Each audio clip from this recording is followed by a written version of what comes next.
Hello everyone नमस्ते and welcome back to the new video. आजको interesting टपिकसँग म हाजिर भएको छु। आजको टपिक रहेको छ what is black hole. Black hole भनेको के हो आज हामीले बुझ्छौँ। पहिला बुझौँ आज हामीले के कुरा पढ्छौँ त है। पहिला बुझ्छौँ हामीले what is black hole. Black hole भनेको के हो त? ब्ल्याक होल कसरी बन्छ? ब्ल्याक होलका प्रकारहरू, ब्ल्याक होलका पार्ट्सहरू अनि ब्ल्याक होललाई कसरी पत्ता लगाउने अनि फेमस ब्ल्याक होलहरूको नामहरू हेर्छौँ। ब्ल्याक होलको फोटो हेर्छौँ। त्यसपछि लास्टमा ब्ल्याक होलका अलिकति फ्याक्ट्सहरू बुझ्छौँ। अब फर्स्टमा बुझौँ ब्ल्याक होल भनेको के हो त? Understanding a black hole. What is black hole होइन? यसको सिम्पल एन्सर के हो भन्दा a black hole is a place in space where gravity is so strong that nothing can escape from it, not even light. It's like a super powerful cosmic trap. अब यसले के भन्यो भन्दा स्पेसमा भएको एउटा ठाउँ हो ब्ल्याक होल होइन, जसको ग्राभिटी एकदम हाई हुन्छ, जसमा गइसकेपछि लाइट पनि एस्केप हुन पाउन, लाइट पनि त्यसले बेन्ड गरेर त्यसभित्र खेच्छ भनेछ। त्यो एउटा ठाउँलाई हामीले के भनिन्छ? ब्ल्याक होल भनिन्छ। हामीले ब्ल्याक होललाई किन देख्न सकिन्न भन्दा उसले अब लाइट नै भित्र खेचिदिन्छ भनिसकेपछि त्यसबाट लाइट नै आउन्न। लाइट नै नआइसकेपछि त हामीले के देख्ने? केही छँदै छैन भनेपछि देख्ने कुरा भएन नि त। त्यही भएर हामीले ब्ल्याक होल हेर्न सकिन्न।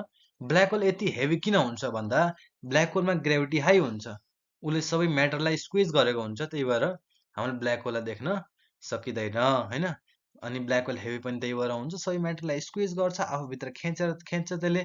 अब सबै कुरालाई दबाउँछ कि दबाइसकेपछि एउटै मास, त्यसभित्र धेरै मास हुन्छ होइन। मास धेरै भइसकेपछि त्यो हेभी हुन्छ। अब बुझ्छौँ हामीले ब्ल्याक होल कसरी बन्छन् त भन्ने कुरा बुझ्छौँ है। ब्ल्याक होल बन्छ कसरी भन्दा एउटा तारा हुन्छ होइन, ताराभित्र हाइड्रोजन ग्यास हुन्छ कि त्यो तारा जलिरह त्यही भएर टल्के ह। तारा त्यत्तिकै टल्के छैन नि, ताराभित्र नि आगो बलेर टल्के ह। अब त्यसपछि पछि के हुन्छ? त्यो ग्यास सकिन्छ। ग्यास सकेपछि तारालाई आफ्नै ग्राभिटीले तान्छ भित्र, त्यो बाहिरको होइन सबै मासलाई। त्यो ग्राभिटीले तानिसकेपछि एउटा एक्सप्लोजन हुन्छ। जब त्यो एक्सप्लोजन हुन्छ नि अनि ताराको भित्रको कोर हुन्छ नि त्यो कोल्याप्स हुन्छ। कोल्याप्स भएपछि के बन्छ? ब्ल्याक होल बन्छ। अब ब्ल्याक होलका टाइप्सहरू हेर्छौँ हामीले। ब्ल्याक होल्सका टाइप्सहरूमा प्रिमोडल, स्टेलर र सुपरम्यासिभ टाइपको ब्ल्याक होल हुन्छ है। प्रिमो प्रिमोडियल भनेको कस्तो भन्दा सानो टाइप होइन। अनि स्टेलर भनेको 30 किलोमिटर लगभग लामो होइन।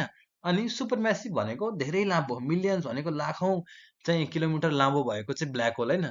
अब प्रिमोडल हाम्रो चाहिँ त्यसको मास भनेको के हुन्छ? माउन्टेन जति, पहाड जति गह्रौँ हुन्छ। स्टेलर भनेको चाहिँ 20वटा सूर्य जति चाहिँ त्यसको वजन हुन्छ है। सुपर म्यासिभमा फेरि के हुन्छ?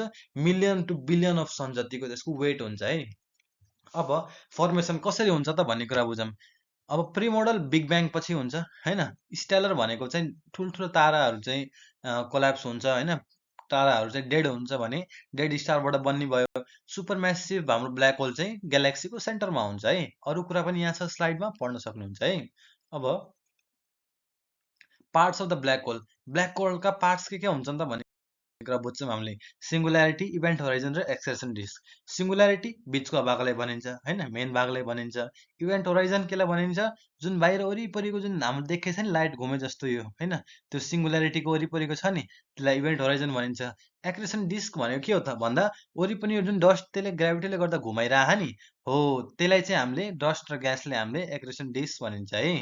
स्प्यागेटी स्प्यागेटिफिकेसन भने अब के हुन्छ भन्ने एउटा ग्राभिटीले गर्दा, एक्सट्रिम ग्राभिटीले गर्दा यिनी सबै कुरा खेचिन्छन्, त्यसलाई स्प्यागेटिफिकेसन भन्दो रहेछ है। नयाँ कुरा थाहा पाइयो।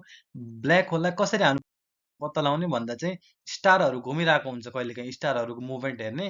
अनि त्यो घुम्दाखेरि कसको वरिपरि घुमेर थाहा हुन्न नि हामीलाई, त्यहाँ बुझ्न पर्छ कि वरिपरि ब्ल्याक होल हुनसक्छ भनेर है। एक्सरे पनि बुझ्ने अरे, एक्सरेले पनि देखाउँछ। एक्सरे भनेको कस्तो भन्दा जब ब्ल्याक होलले ग्यास तान्छ तब त्यो ग्यास तातिसकेपछि एक्सरे छोड्छ। त्यसद्वारा पनि हामीले बुझ्न सकिन्छ कि त्यहाँ केमा छ, ब्ल्याक होल छ भन्ने बुझ्न सकिन्छ। ग्लोइङ डिस्कहरूलाई हेरेर होइन, एक्रेसन डिस्क भन्ने नि, एक्रेसन भनिन्छ होला सायद, मैले प्रोनाउन्स गरेँ। एक्रेसन डिस्कलाई हेरेर पनि हामीले बुझ्न सकिन्छ कि त्यहाँ ब्ल्याक होल हुनपर्छ पक्कै पनि भनेर। ग्राभिटेसनल लेन्सिङ भने black hole bends light from star behind them भने होइन। अनि क्रिएटिङ डिस्टोर्टेड र मल्टिपल इमेजेस भनेको चाहिँ जुन लाइट आइरहेको हुन्छ नि, मानव पछाडि तारा छ होइन, त्यसको अगाडि ब्ल्याक होल छ भने त्यो लाइट त्यसले बेन्ड गरिदिन्छ। अब त्यही भएर त्यहाँबाट पनि हामीले बुझ्न सकिन्छ कि यहाँ ब्ल्याक होल छ कि भनेर। अब अघि बढौँ। अब हामी अब बुझ्छौँ हामीले famous black hole. Famous black hole कुन कुन छन् त? अब सेगिटेरियस ए भन्यो हाम्रो ग्यालेक्सीको बिचमा भएको ब्ल्याक होल भनेको सेगिटेरियस ए हो है। भिडियो रोकेर स्लाइड पढ्नुहोस्। मैले 5 मिनटभन्दा छिटो भिडियो बनाउने मैले च्यालेन्ज गरेको थिएँ। अब मैले 5 मिनटभन्दा लामो गराउन भनेको छु होइन। जति भए पनि फास्ट फास्ट पढाउँछु। अनि तपाईँले भिडियो दोहोऱ्याएर हेर्नु होला कि नबुझेको होइन। एकदम सुपर फास्ट दिमागमा क्याप्चर गर्ने स्पिड तपाईँको बढाउनको लागि मैले सुपर फास्ट पढाइरहेको।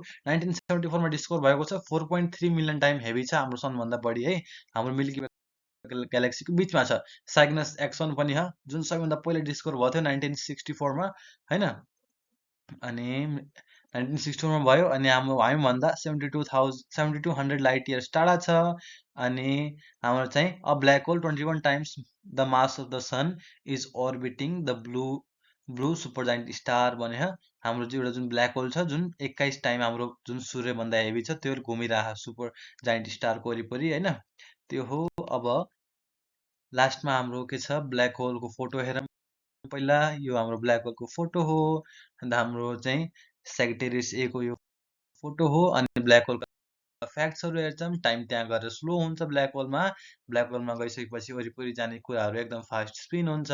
यो चाहिँ भ्याकुम क्लिनर होइन। वरिपरि नजिक गएपछि मात्र तान्ने हो। टाढाको कुराले आफैतिर खेच्ने होइन। यसले अर्थ सेफ छ भन्ने कुरा बुझ्नु पर्यो।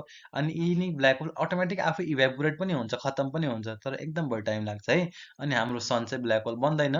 बने पनि हामीलाई केही फरक पर्दैन। हामीलाई सिर्फ लाइट आउन्न अनि हामी चाहिँ चिसो हुन्छ हाम्रो धरती भन्ने छ है, अरू केही पनि होइन। अनि लास्टमा हामी पुग्यौँ। अहिले आजको भिडियो यहीँ सकिन्छ। अब तपाईँ आफू क्युरियस हुनुहोस्, आफू नयाँ कुरा खोज्नुहोस् अनि म यहाँ तपाईँको क्युरियोसिटी जगाउन छु। आजको भिडियो मैले यहीँ एन्ड गरेँ।